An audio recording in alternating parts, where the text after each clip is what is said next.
Hey everybody, it's Mike here with the MJ Ames and Furniture Company, and I'd like to take this moment to thank all of my subscribers. It's been a long time since I put out a video, and I see a lot of you have been holding on and have been waiting for my next video. I really appreciate it, and I'd like to thank you a lot. It means a lot to me. Behind me, I've got some dining chairs that need to be reupholstered, and also they need to have some repair done, and I'll be taking you through that process. Follow along.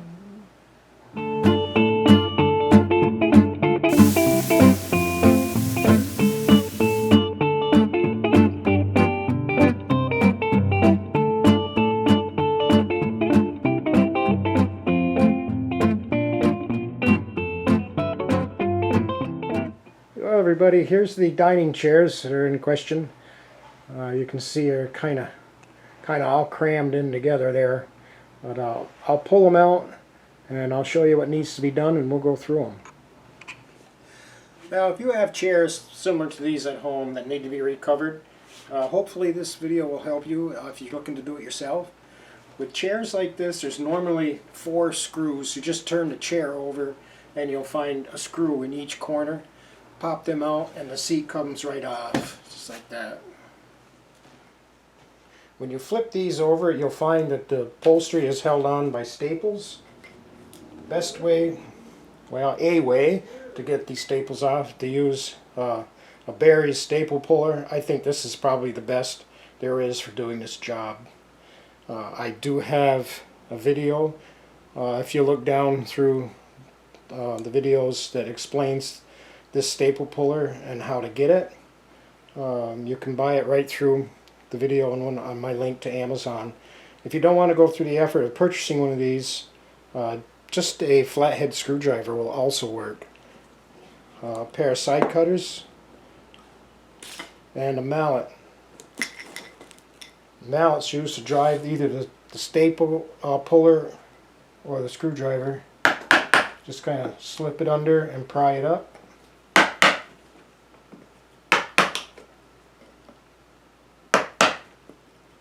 Then these side cutters, you can just grab a hold of the staple and pull them out.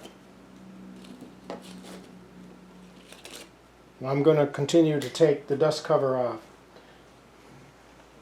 Once all the staples have been removed, the dust cover, that's what this is called, dust cover, just comes off. And you'll find more staples that actually hold the upholstery on.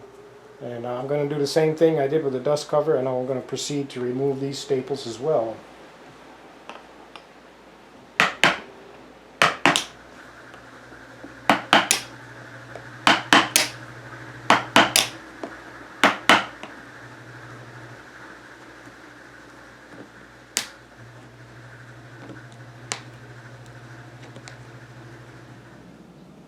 Once all the staples have been removed, you can take the upholstery off, and if any of them broke and are still sticking out, now's a good time to go back and possibly pull them out if you can.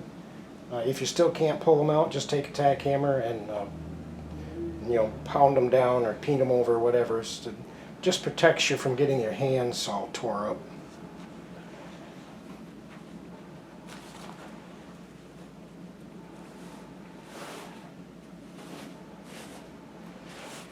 This particular seat has a Dacron cover that goes over the foam. Try not to damage that. Very often that can be used over again, especially if the foam is in good shape and you can use the foam again. In the case of these particular chairs, the foam isn't bad. You can still use that. But they do have like a big piece of elastic right here for their webbing, and this is all stretched out, and the client is complaining that when they sit on this chair they feel like they're sitting in a hole, which they pretty much are. So we're going to have to take care of this problem as well. The way to address this problem is to remove all the staples, just like we did with the upholstery. Alright, once all the staples are removed from that, and take that off, and this chair is basically done, at least for stripping it. You can set this aside and continue on with the others. It's the same process, however many chairs you have. Uh, I do like to keep all the components together that came off the frame, especially if you're a beginner. If you have questions when you go to put these back together, a lot of times the old pieces will answer any questions you have. And you can also use these as a pattern when you're cutting out your new fabric, if you so choose to do so. That helps. You can also add a couple of inches all around to help give you something to grip onto. That's totally up to you, but I like to keep all this together. These law tags can be reinstalled if you want to do that. I'll set this aside and I'll move on, and when I get all the other ones done, I'll let you know. Once you have all your seat frames disassembled, you can apply new webbing if you're replacing that. In this case, earlier I mentioned that you should keep all the parts that came off the frame together, but I'd also like to say it's important to make sure you keep the frame with the chair it came off. And if you flip it over, you'll see you got your screw holes, and you want to make sure those are going to line up. And if you mix these up, your frames with different chairs, your screw holes might line up, and it could make installation a lot more difficult. I would recommend using the red striped webbing for this. This comes in two thicknesses, red striped or black striped. Black is a little lighter weight than the red stripe, and I like to use the red stripe wherever it's going to support seating. If it's inside back or in the arms, the black stripe is fine. You can use tacks or a staple gun. In my case, I'm using a pneumatic staple gun. Whatever you use for staples, make sure they're at least a ½ inch deep.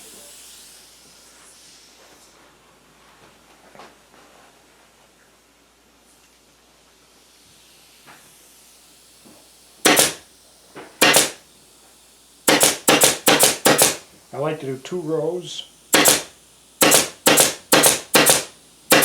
Make sure that they're flush. Fold it over and then do another row in the middle. In the middle of the 2.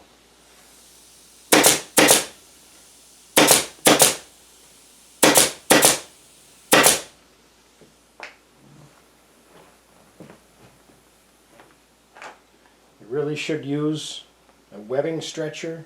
Now this doesn't have to be pulled extremely tight, just kind of snug is good.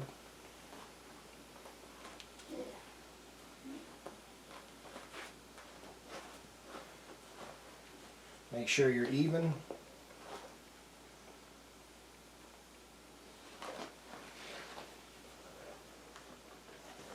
And you're going to staple this the same as we did on the other side.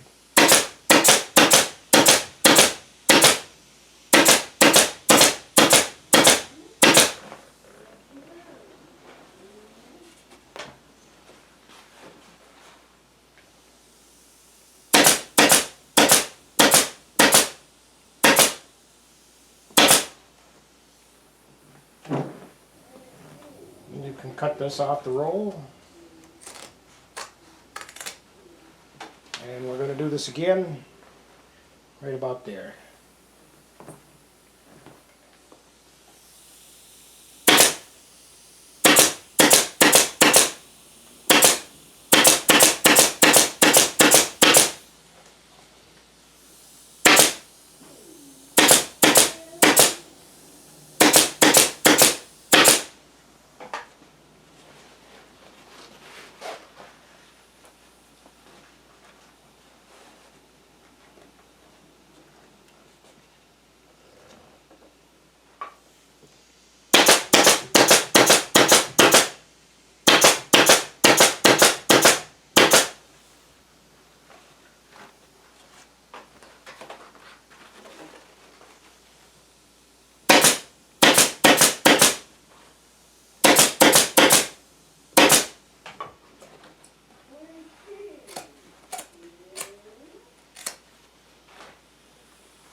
Once we've done the side to side, we can do front to back. That's done pretty much exactly the same, except we use a basket weave in this case.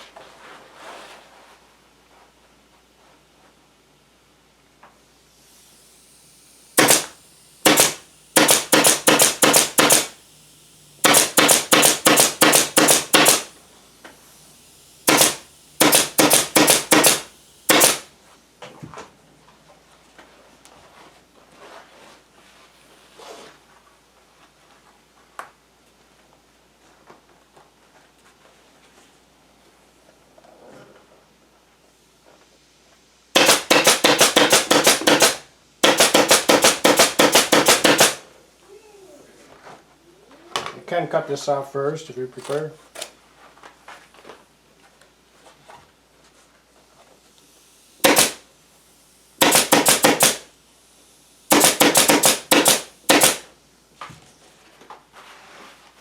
And this one we weave just the opposite. This one's over, this was under, under, and over.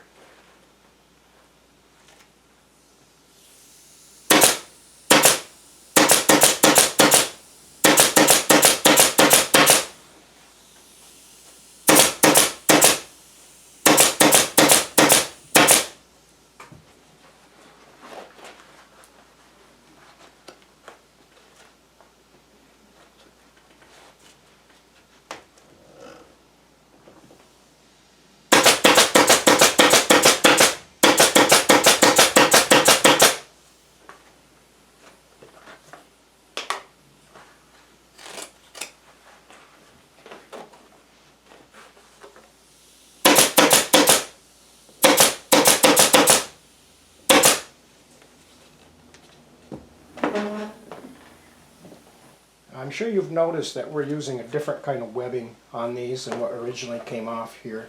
This is originally just a big piece of rubber elastic, and it had all stretched out and was no longer providing any support. This webbing here is a jute, and it is not as bouncy or as stretchy as this rubber, so you're going to have a firmer feeling seat, but that's just fine in a dining chair. This will outlast this rubber. If you really want the rubber feel, you can get a rubber webbing, and that's installed just like this. It's a little thinner, so you might have 3 stripes instead of just a 2. But I prefer this. That's more durable, and it gives you a nice firm seat, and it's still comfortable. The one drawback with the webbing versus the rubber elastic here is now we have these holes. They're probably fine.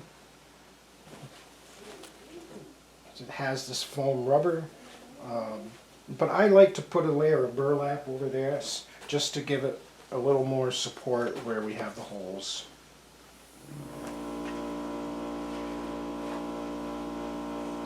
When we're putting the burlap on, we do not need to use a 1/2-inch staple. I like to swap out to a 3/8 staple. And since burlap is kind of a loose weave, we want to staple it twice. First we'll staple it on tight, then I'll fold it over just like I did with the webbing, and we'll staple it again.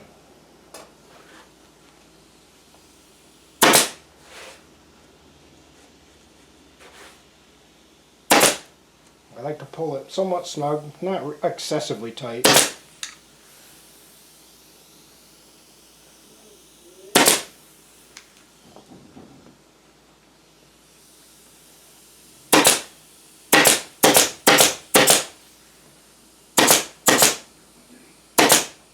You can go right through the webbing.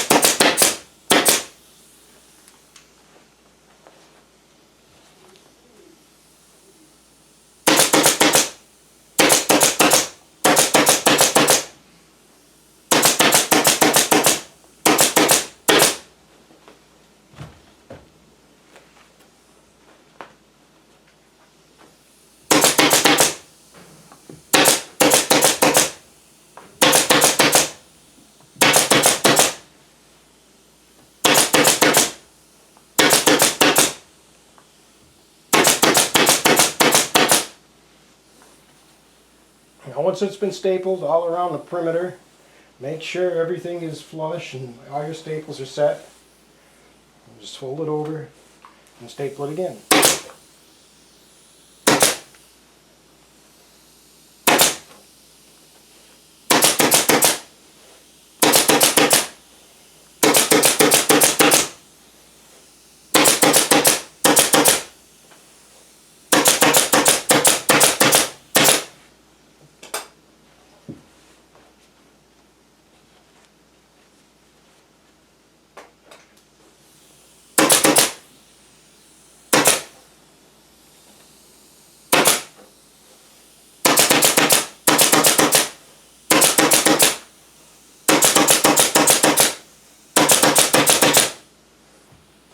Before we do the ends, we can trim off the excess.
At this point, they're ready to reinstall the foam.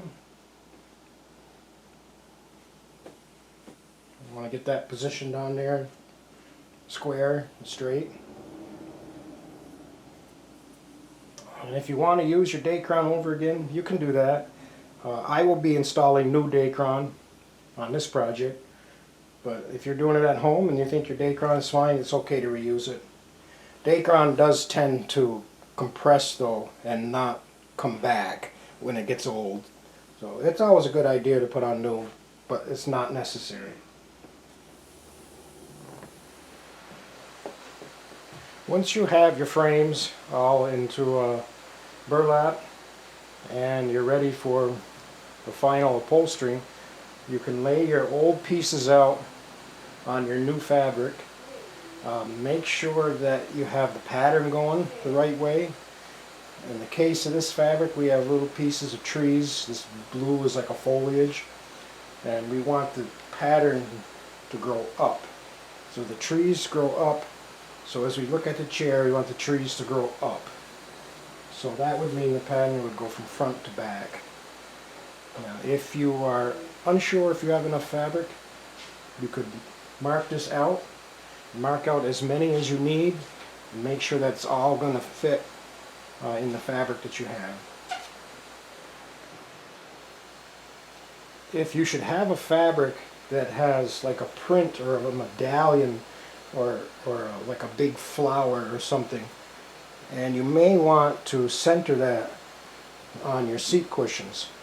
So now would be the time also to go through and lay this out and mark your fabric and make sure that you have enough fabric to get all of your major pattern that you want to see right where you want it on each seat.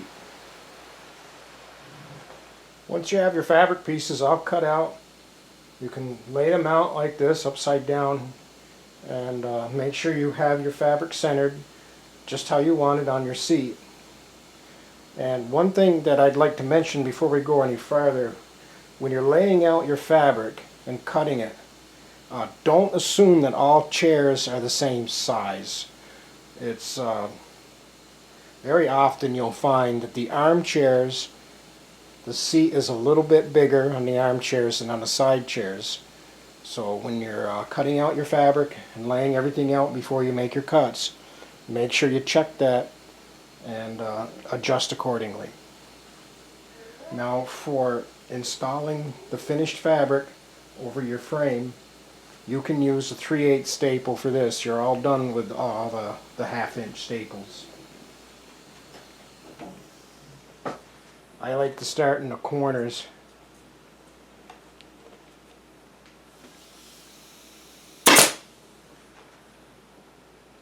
Pull it kind of snug, not really tight, but just snug.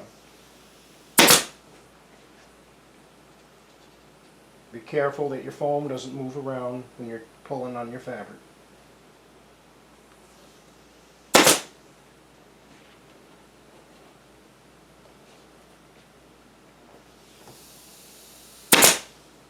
And also, once you get this done, you're going to want to keep in mind where your screw holes are. Once you get your fabric all stapled down, those are going to disappear, and they're going to, in some cases, be very difficult to find. So you want to keep that in mind, and before you put your final cover on, the dust cover, make sure you know right where those are and you mark for them. After I do the corners, I like to move to the middle. Now be careful not to pull too tight, or you can make a divot.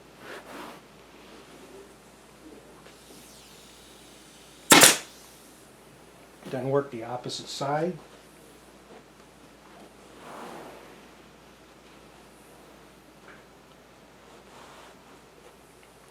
Now if you find that you do have a divot, when you're all done, you can go back, remove staples, and relax that and straighten that out.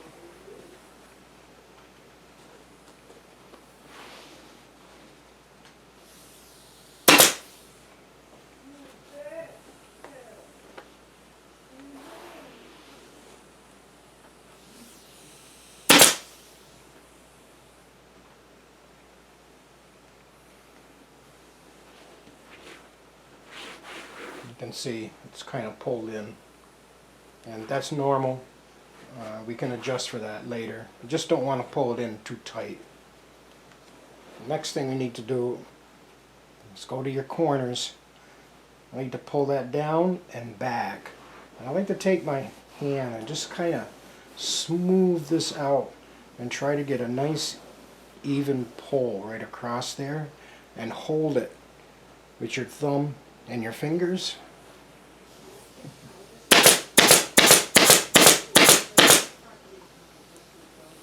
And then go to the front and do the same thing.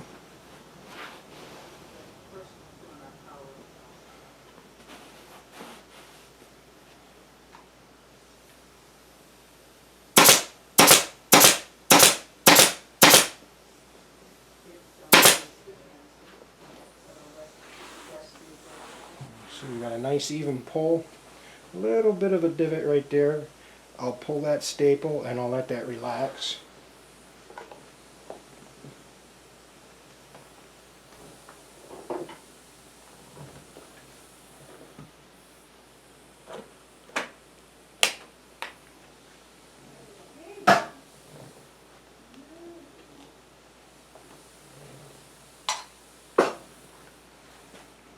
See how that came out. Once you have your fabric all installed on here, you might find that your corners need a little bit of attention. Some fabrics work very, very well, and they'll fold around in corners nicely, and other fabrics not so much. They're a little stiffer and they don't stretch and conform quite as well, so you might need to give those a little bit of attention. Using this corner as an example, you can see how it's folded over on the sides. I would like to get that nice and smooth if I can. So now that everything is attached, I don't have to worry about things moving so much. So I'm going to disassemble this corner and see if I can't make some cuts and lay that a little flatter. Once you have this all removed, you can pull this back. I probably didn't have to take this first staple off, but and then decide where we want to make cuts to wrap this over. I'm going to cut right along here.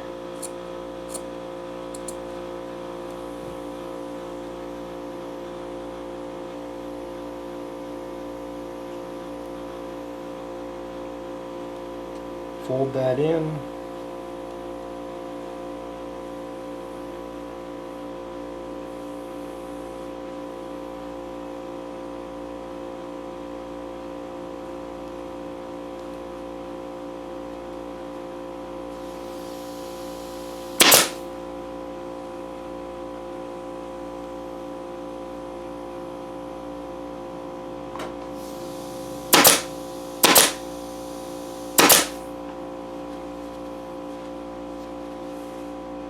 Once I've wrapped that piece around there nice, I can trim this excess off.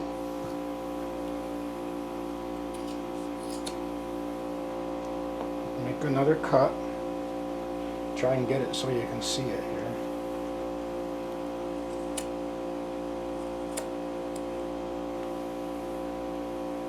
Tuck it in, and fold this back, and pull that tight.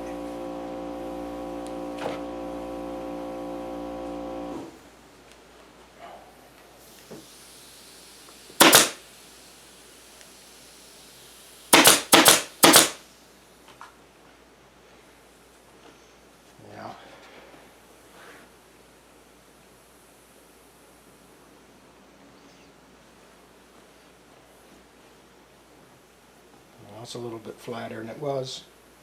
And we'll go around and we'll adjust the other corners the same. Once you have all your corners where you're happy with them, you can cut off any excess you might have.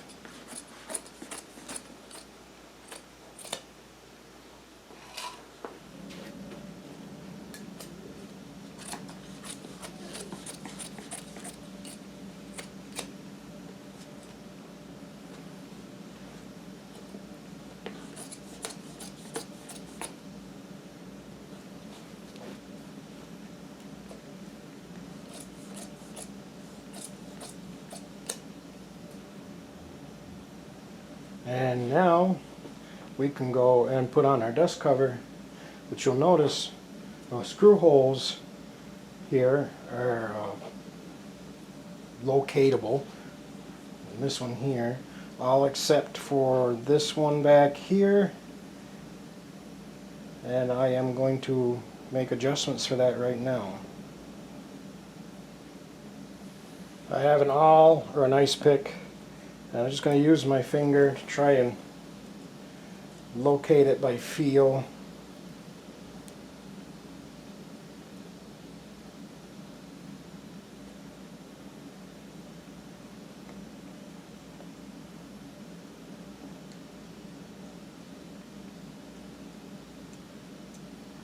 Which is, I'm going to have to take some staples out.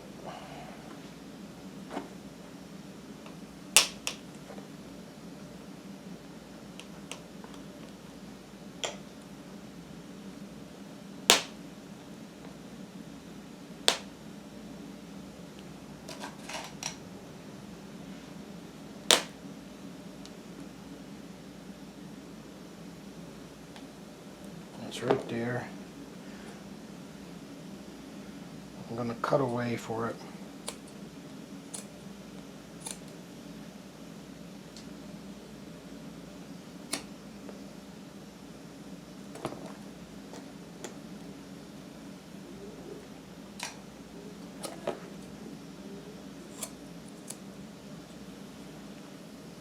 It can be very difficult to find these holes, especially when they're under 2 or 3 layers of fabric.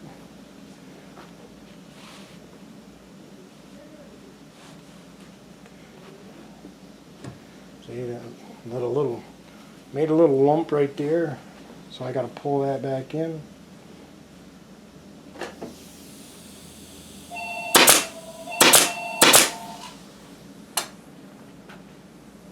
Good. Now we're ready for the dust cover. You just kind of center your dust cover. I like to make my dust covers out of a heavy cambric. You can get some cambric that's really light and you can see right through it. And I don't care for that. I like to use the nice heavy stuff. I like to start in the center when I do my dust covers. Fold it over just enough so you don't have a raw edge. Then work to the opposite side.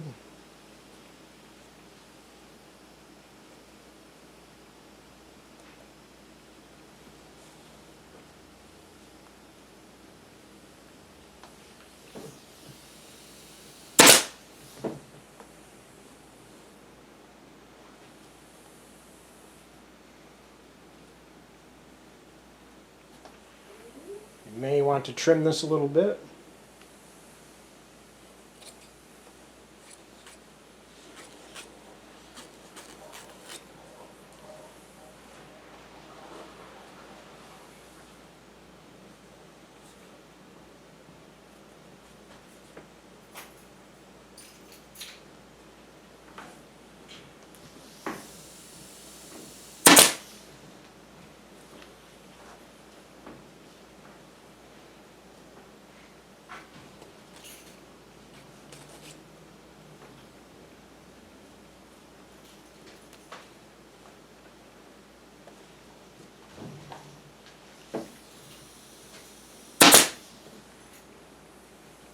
Once you get all four centers stapled, you can work your corners. I like to kind of make sure I got all my edges tucked under and pull on a diagonal.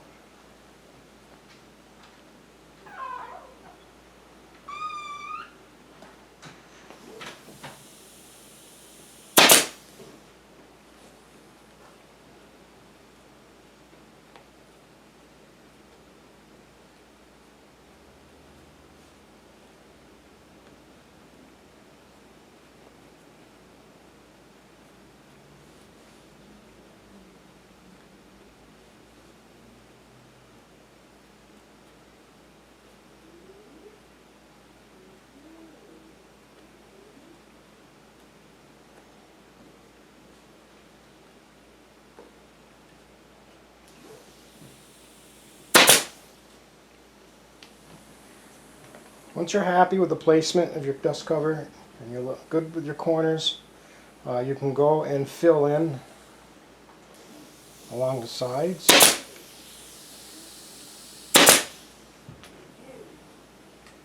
Pulling it a little bit. I'm going to try to pull out as many wrinkles as you can.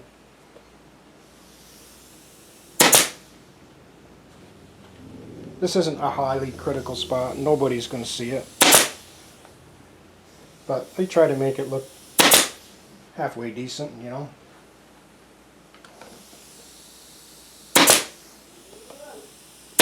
I like to keep my staples fairly symmetrical.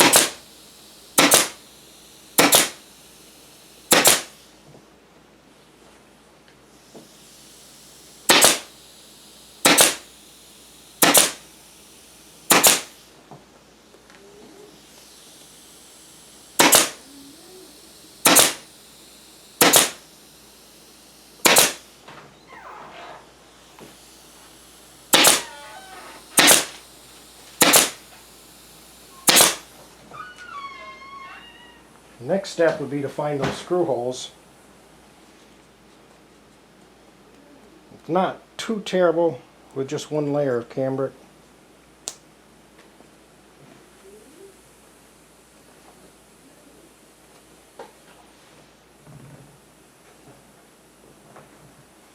I like to use a piece of white chalk. Find the hole. Just make a little mark.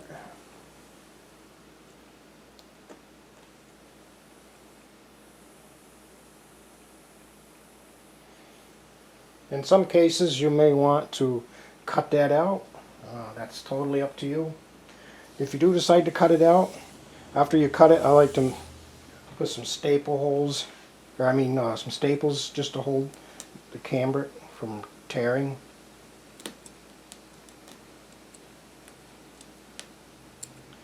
I'll give you an example here.